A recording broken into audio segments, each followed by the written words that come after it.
ഈ ക്ഷേമ പെൻഷൻ എന്ന് പറയുമ്പോൾ ഇവർ കൊണ്ടുവന്ന ഒരു ആശയമായിട്ടാണ് പറയുന്നത്. പട്ടംതാണു പിള്ളൻ്റെ കാലത്താണ് ഇത് തുടങ്ങുന്നത് തന്നെ. ഇത് മനസ്സിലാക്കണം. 300 രൂപ അച്യുതാനന്ദൻ്റെ കാലത്ത് അത് 400 ആക്കി ആരാ? ഉമ്മൻചാണ്ടി. 600 ആക്കിയ ആരാ? ഉമ്മൻചാണ്ടി. 900 ആക്കിയ ആരാ? ഉമ്മൻചാണ്ടി. 1000 എത്തിച്ചാരാ? ഉമ്മൻചാണ്ടി. അതൊക്കെ അങ്ങനെ 1400 വരെ അത് എത്തിയത് എങ്ങനെയാണ്? ഈ 600 രൂപയിൽ ഉമ്മൻചാണ്ടി സർക്കാരാണെന്ന് നമ്മുടെ മുമ്പിൽ തെളിവുകളില്ല. എൻ്റെ കയ്യിൽ തെളിവുണ്ട്. അതിന് കുറെ സമയം വേണ്ടി വരും. മനസ്സിലായോ? അതൊക്കെ ഒരു ഫയലാക്കി വെച്ചിട്ടുണ്ട്.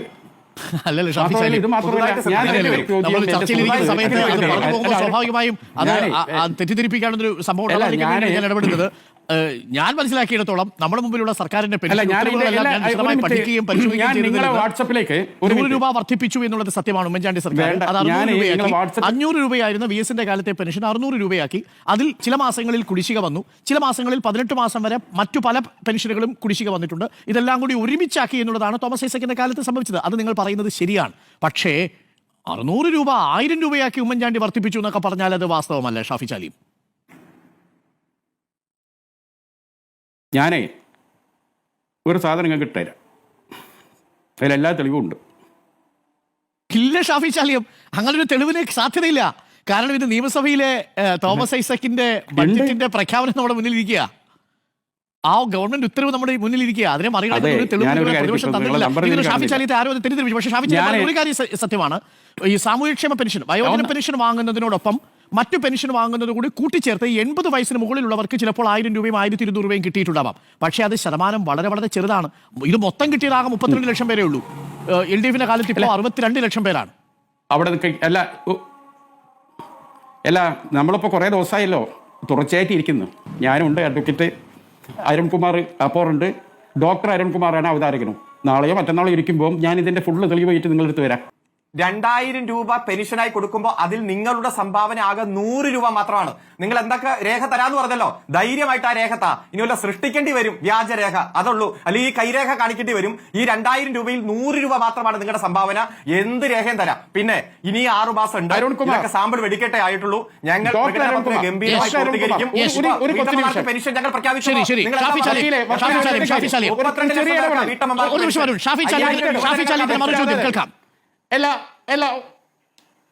ഒന്നുമില്ല. നാളെ ഈ അരുൺകുമാറിനെ എന്നെയും വിളിച്ചൊരു ചർച്ചകൾ നടത്തോ? നാളെ അതിന് വല്ല സാധ്യതയുണ്ടോ? നാളെ വലിയ രാഷ്ട്രീയ വിഷയങ്ങളൊന്നും ഇല്ലെങ്കിൽ ഞാൻ തയ്യാറാണ്. ഞാൻ ഈ പറഞ്ഞതിനൊക്കെ കൃത്യമായ രേഖകളുമായി വരാം. ഞാനും തയ്യാറാണ്. നമുക്കത് ചർച്ച ചെയ്യാം, അതിന് തെറ്റില്ല. പക്ഷേ ഷാഫി ചാലിയും ഞാൻ അങ്ങനെ ഉപദേശിക്കുന്നത് അങ്ങനെ ഒരു ചർച്ചയ്ക്ക് അങ്ങ് പോകരുത് എന്നുള്ളതാണ്. അതിന്റെ കാരണം എന്തെന്ന് വെച്ചാൽ നമ്മുടെ കയ്യിൽ ബഡ്ജറ്റിലെ എന്റെ കയ്യിൽ ഉള്ള രേഖ ഉണ്ടല്ലോ ഇവിടെ. നമ്മുടെ കയ്യിൽ സർക്കാരിന്റെ ഉത്തരവ് മനസ്സിലാക്കണം. ജിയോയും വിവിധ കാലങ്ങളിലായി KM മുനീർ അടക്കം ഒടുവിൽ തോമസ് ഐസക് അടക്കം കൊടുത്ത മറുപടികൾ നമ്മുടെ മുന്നിലുണ്ട്. അതിനും അപ്പുറത്തുള്ള മറ്റെന്ത് തെളിവാണ് നമ്മുടെ കയ്യിലുള്ളത് ഷാഫി ചാലിയും? എനിക്ക് അതിലാണ് സംശയമുള്ളത്. ഞാൻ അതുകൊണ്ടാണ് അങ്ങയോട് പറയുന്നത്. ശരിയാണ്, ഒരു കാര്യം സംശയമില്ലാതെ നമുക്ക് പ്രേക്ഷകരോട് പറയാം. ഉമ്മൻചാണ്ടി സർക്കാരിന്റെ കാലത്ത് വിവിധ ക്ഷേമ പെൻഷൻ പദ്ധതികളിലായിട്ട് ചിതറിക്കിടന്നിരുന്ന ഒരുപാട് പെൻഷനുണ്ട്. ആ പെൻഷനുകളെല്ലാം കൂടി കിട്ടിയ ആളുകളുമുണ്ട്. പക്ഷെ അവർ 80 വയസ്സിന് മുകളിലുള്ള ആ ഉപാധികളുള്ള ആളുകളാണ്.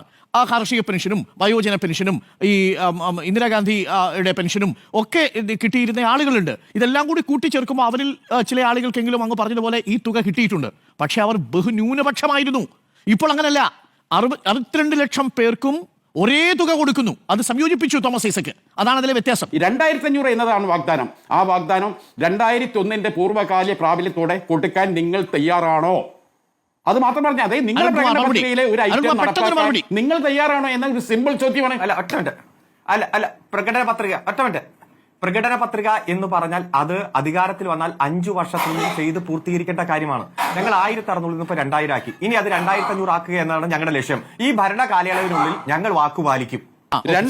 അതെ ഞാൻ പറയട്ടെ 2011 പെൻഷൻ കൊടുത്തവരുടെ എണ്ണം 2011 16,23,401 പേർക്കാണ്. എന്നാൽ 2011 തൊട്ട് 2016 വരെ ഉമ്മൻചാണ്ടി ഭരണകാലഘട്ടം എത്രയാണ് നോക്കണം? 34,43,414. പിന്നെ മറ്റൊരു കാര്യം കൂടി UDF-ന്റെ പ്രകടന പത്രികയിൽ പിന്നീട് എന്തിനാണ് ഈ 1000 രൂപ പെൻഷൻ ആക്കുമെന്ന് പറഞ്ഞത്? എങ്ങനെ UDF-ന്റെ 2021 പ്രകടന പത്രികയിൽ പെൻഷൻ 1000 ആക്കി വർദ്ധിപ്പിക്കും എന്ന് പ്രകടന പത്രികയിൽ UDF പറഞ്ഞു. 1000-ലധികമായി എന്ന് വർദ്ധിപ്പിച്ചിട്ടുണ്ടെങ്കിൽ അത് പറയേണ്ട കാര്യമില്ലല്ലോ. അതെ, 34 ലക്ഷം ഉമ്മൻചാണ്ടി കൊടുത്തെങ്കിൽ ഇപ്പോൾ അല്ല, അല്ല, നിങ്ങൾ ഇപ്പോൾ പറഞ്ഞ 62 ലക്ഷമാണ് കൊടുക്കുന്നത് ഷാഫി ചാലിയം. 62 lakhs. ഇപ്പം ഒരു മിനിറ്റ്, ഉമ്മൻചാണ്ടിയുടെ ഭരണകാലത്ത് കേരളത്തിന്റെ ആനുവൽ ഇൻകം എത്ര പറയും നിങ്ങൾ? 83,000 കോടി. ഇപ്പോൾ 1,41,000 കോടി ഉയർന്നു. വ്യത്യാസമുണ്ട്, അത് നിങ്ങൾ മനസ്സിലാക്കണം. ഇപ്പോഴത്തെ ബജറ്റ് പോർഷൻ, ഒരു മിനിറ്റ്, ഇപ്പോഴത്തെ ബജറ്റ് പോർഷൻ എത്രയാണ്? നിയർലി 2 ലക്ഷമാണ്. അത് നിങ്ങൾ അതാണ് 2 ലക്ഷം കോടി നിയർലി ബഡ്ജറ്റ് ഉള്ള ഒരു സ്റ്റേറ്റ് ആണ്. അതാണ് ഷാഫി ചാലിയം ഈ കേരളത്തെ ഷാഫി ചാലിയം ഇപ്പോൾ പറഞ്ഞത് ഈ സർക്കാർ അനുകൂലമായിട്ടുള്ള ഒരു പോയിന്റ് അല്ലേ? ഉമ്മൻചാണ്ടി സർക്കാരിന്റെ കാലത്ത് 73,000 ആയിരുന്ന എക്സ്പെൻഡിച്ചർ 2 ലക്ഷം കോടിയായിട്ട് എന്നെ അത് ഈ സർക്കാരിന്റെ പോസിറ്റീവ് ആയിട്ടുള്ള ഒരു ലക്ഷണമല്ലേ? അല്ല, വളർച്ച അല്ലത്, അല്ല പിടിച്ചു പറയുകയാണ്. അതുകൊണ്ടാണ് KC വേണുഗോപാൽ കൈക്കൂലി എന്ന ഒരു സാധനം ഉപയോഗിച്ച് ഇത് മുഴുവനും എവിടെ നിന്നാണ്? ഇംഗത്ത് നിന്നല്ല കൊടുക്കുന്നത്, ഇതൊക്കെ കടം വാങ്ങി കൊടുക്കുകയാണ്. 1,52 ലക്ഷം അല്ല 152 കോടി രൂപയായിരുന്നു നമ്മുടെ വായ്പ. അത് എവിടെയെത്തി? 9 ലക്ഷം കോടിയായി. എന്റെ ഷാഫി ചാലിയം, ഞാൻ കഴിഞ്ഞ ചർച്ചയിൽ വളരെ വിശദമായി പറഞ്ഞതാണ്. എല്ലാ സർക്കാരുകളും 100% വർധനമുണ്ടാവും. ഇക്കുറി ആ കണക്ക് പോലെ 6 ലക്ഷം ആകേണ്ടത് 4 ലക്ഷമേ ആയിട്ടുള്ളൂ എന്നുള്ള കണക്ക് നമ്മുടെ മുന്നിലുണ്ട്. ഇന്ത്യയിൽ ഏറ്റവും കടക്കണിയിൽ നിൽക്കുന്ന ആദ്യത്തെ 14 സംസ്ഥാനങ്ങളിൽ കേരളം ഇല്ല. ഷാഫി ചാലിയം, ഈ കടക്കണിയിൽ ഇന്ത്യയിലെ കടക്കണിയുടെ ലിസ്റ്റ് എടുത്ത് നോക്കിയാൽ അതിൽ ആദ്യത്തെ 14 സംസ്ഥാനങ്ങളിൽ നമ്മുടെ കേരളമില്ല. അപ്പോൾ കടം വാങ്ങിയാണ് ഈ പെൻഷൻ കൊടുക്കുന്നത് എന്നുള്ള വലിയ വിമർശനം നമുക്കില്ല. അതല്ലേ വാസ്തവം? ഒരു മിനിറ്റ് ഞാൻ പറയട്ടെ. 3.5 കോടി മനുഷ്യന്മാരുള്ള കേരളം 9 ലക്ഷം കോടിയാണ് വായ്പ. നിങ്ങൾ മനസ്സിലാക്കുക. എന്നാൽ 16 കോടി അങ്ങനെയല്ല. എനിക്ക് അങ്ങനെ തിരുത്തേണ്ടി ദുഃഖമുണ്ട്. 4,67,500 കോടിയാണ് ഞാനിത് പറയുന്നത്. നിങ്ങൾ ജനസംഖ്യ പറഞ്ഞാൽ വലിയ നിങ്ങൾ ടോട്ടൽ സ്റ്റേറ്റ് ഞാൻ സർക്കാരിന്റെ ലിസ്റ്റ് നിന്നാണ് നമുക്കിപ്പോ എവിടെ എടുക്കണത്? അതുപോലെ തന്നെ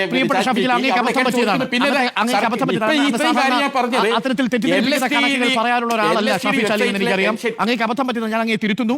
4,67,500 കാര്യം. ഈ ചർച്ചയിൽ ഭൂരിഭാഗം സമയവും ബഹുമാനപ്പെട്ട ഷാഫി ചാലിയം വാട്സപ്പ് യൂണിവേഴ്സിറ്റിയിൽ കിട്ടുന്ന പെൻഷനുമായി ബന്ധപ്പെട്ടുള്ള കുറെ വ്യാജ കള്ളക്കണക്കുകൾ നിരത്തി ആ സമയം കളഞ്ഞു. അതുകൊണ്ട് അങ്ങ് പറഞ്ഞ സംവാദം ഏത് ദിവസം ഏത് സമയത്ത് വെച്ചോളൂ, എല്ലാ രേഖയുമായിട്ട് അങ്ങ് വന്നോളൂ, ഞാനും വരാം, നമുക്കൊരു പൊതു സംവാദമാകാം. ഈ കാര്യങ്ങളൊക്കെ കൂടുതൽ ജനങ്ങൾക്ക് ക്ലാരിഫിക്കേഷൻ വരുന്നുള്ള ഒരു അവസരമായിട്ട് നമുക്കതിനെ മാറ്റാം. പിന്നെ അങ്ങ് വീണ്ടും ആവർത്തിച്ചു ഈ കേരളത്തിന്റെ കടം 9 ലക്ഷം കോടിയാണ്, 9 ലക്ഷം കോടിയാണെന്ന്. അത് പച്ച കള്ളമാണ്. ഈ കേരളത്തിന്റെ കടം 2025 ഡിസംബർ വരെ എസ്റ്റിമേറ്റ് ചെയ്തിരിക്കുന്നത്, അതായത് ഇപ്പൊ 2 മാസത്തോടെ ഉണ്ട്, അതുപോലും 4.61 കോടിയാണ്. അതായത് ഇരട്ടിയാണ് താങ്കൾ പറയുന്നത്. അങ്ങനെ കടത്തിൽ ചെറിയ വർധന ഉണ്ടാകുമ്പോഴും കേരളത്തിന്റെ സ്വത്ത് 3 ഇരട്ടിയായിട്ട് 300% വർദ്ധിച്ചിട്ടുണ്ട് ഈ ഒരു കാലയളവിൽ. അതായത് 2 പ്രളയം, 3 കോവിഡ് ഘട്ടം, ആ ഘട്ടത്തിലും നമ്മുടെ സ്വത്ത് 3 ഇരട്ടിയായി 300% വർദ്ധിച്ചു എന്ന് പറയുമ്പോൾ ഈ കേരളത്തിന്റെ ഒരു കൃത്യമായിട്ടുള്ള വർധനമൊക്കെ നമുക്കറിയാം. അതുകൊണ്ട് തെറ്റിദ്ധരിപ്പിക്കുന്ന കണക്ക് കൊണ്ടുവരരുത്. പിന്നെ അങ്ങ് വീണ്ടും ആവർത്തിക്കുന്നു പ്രകടന പത്രിക എന്ന് പറഞ്ഞാൽ ആ അധികാരത്തിൽ വരുമ്പോൾ തന്നെ ചെയ്യേണ്ട കാര്യമാണ്. അത് അങ്ങനെയല്ല.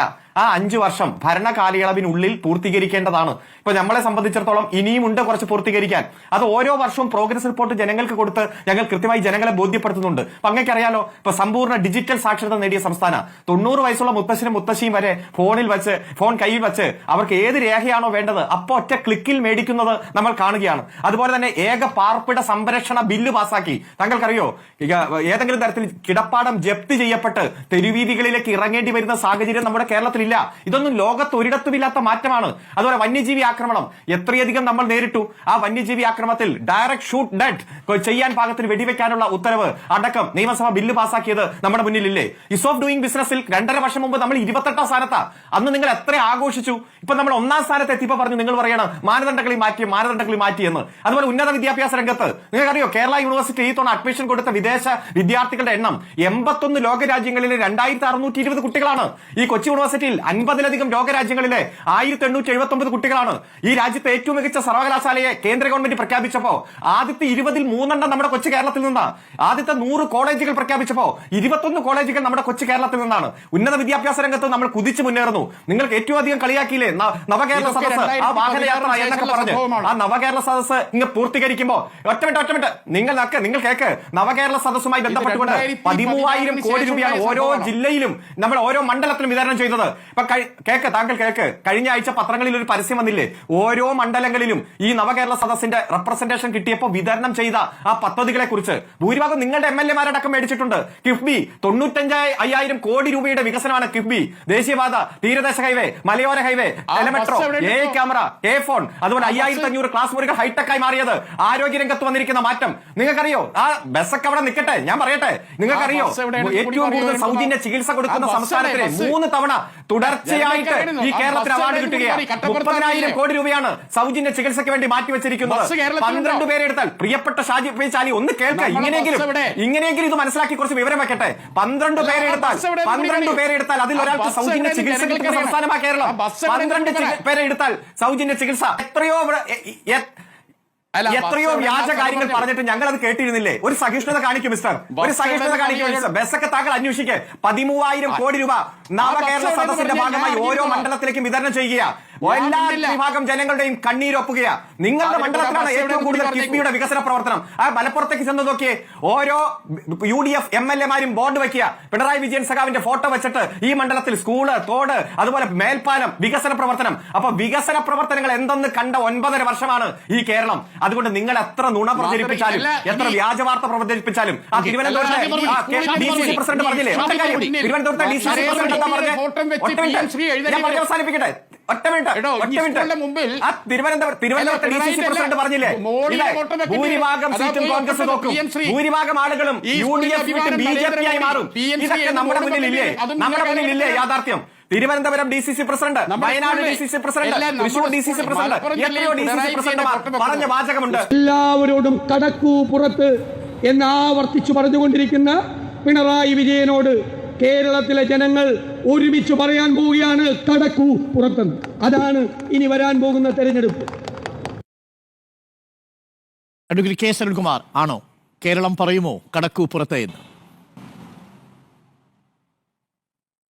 ബഹുമാനപ്പെട്ട കേരളത്തിന്റെ മുഖ്യമന്ത്രി സഖാവ് പിണറായി വിജയനോട് തുടരൂ, വീണ്ടും തുടരൂ, വീണ്ടും വീണ്ടും തുടരൂ എന്നാണ് കേരളത്തിലെ ജനങ്ങൾ ഒരേ ശബ്ദത്തിൽ പറഞ്ഞുകൊണ്ടിരിക്കുന്നത്. പ്രത്യേകിച്ച് ഞങ്ങളെ എതിർക്കുന്നവർ, ഞങ്ങളുടെ തെറ്റുകൾ ചൂണ്ടിക്കാണിച്ച് എപ്പോഴും വിമർശിച്ചുകൊണ്ടിരുന്നവരടക്കം ഞങ്ങളാണ് ശരി, LDF ആണ് ശരി, സഖാവ് പിണറായി വിജയനാണ് ശരി എന്ന് ആവർത്തിക്കുന്ന ഒരു സാഹചര്യം നമ്മൾ കാണുകയാണ്. പ്രത്യേകിച്ച് സമുദായ സംഘടനാ നേതാക്കന്മാരുടെ ഭാഗത്തു നിന്നല്ല. എതിർത്തുകൊണ്ടിരുന്ന, തെറ്റുകൾ ചൂണ്ടിക്കാണിച്ചിരുന്ന, അതുപോലെ തന്നെ വിമർശിച്ചുകൊണ്ടിരുന്ന എല്ലാവരെയും ഞങ്ങളോടൊപ്പം കൂട്ടാൻ കഴിഞ്ഞു എന്നതാണ് ഈ 9.5 വർഷത്തെ ഭരണത്തിന്റെ ഏറ്റവും വലിയ നേട്ടം.